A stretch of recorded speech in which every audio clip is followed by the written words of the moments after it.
Lightcolorshadow here with our beginner series. The first episode is about exposure, or also known as shutter speed. There are three possibilities how to control the brightness of a photo. One of them is the exposure time or the shutter speed. This describes how long the shutter is letting light falling on the sensor or the film for the nostalgics. So the correct term would be exposure time. The longer you expose the sensor, the image will get brighter and brighter. If you want to get a sharp image, the camera should be held still or be mounted on a tripod during the exposure. Otherwise you get light rays or just a blurry image. So that means if I want to capture a white animal, I need for the most of the time a short shutter speed. Because an animal is a subject which behaves unpredictable.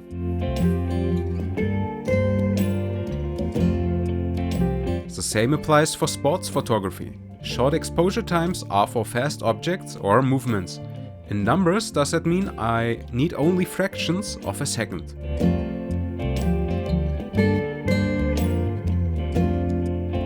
Conversely, it is when I want to capture the city at night.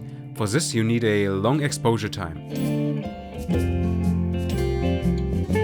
Or I want to take a picture of a storm with the appropriate lightnings.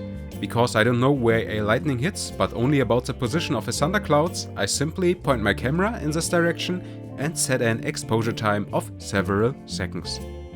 Is there a correct exposure time? Technically, yes. A correct exposed photo looks in the histogram like this. The curve or data points should be found in the middle of the histogram.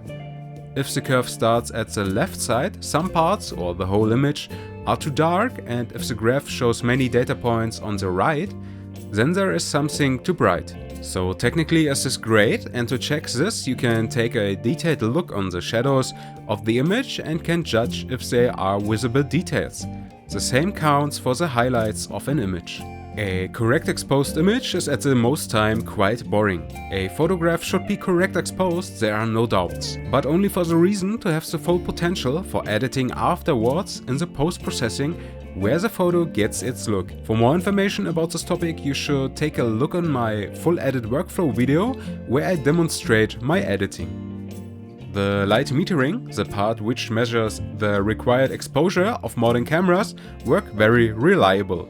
Even in complicated light situations, the camera finds most of the time the right exposure time. But to understand the exposure, you should take some photos in manual mode and try some different exposures for different subjects. And even if you are not sure if your photo is correct exposed, you can take a look on the metering or check the histogram after the picture is taken. This was my compact explanation of exposure in photography, and I hope you got a nice overview, and let me tell you, just try the manual mode of the camera to get a better understanding. This helps a lot. For more photography topics you can visit Lightcolorshadow.com, and if you like this video you can leave a thumb up or ask any questions in the comments. That's it for now, we will see us in one of my next videos, and until then, good light for you, thanks for watching, bye bye.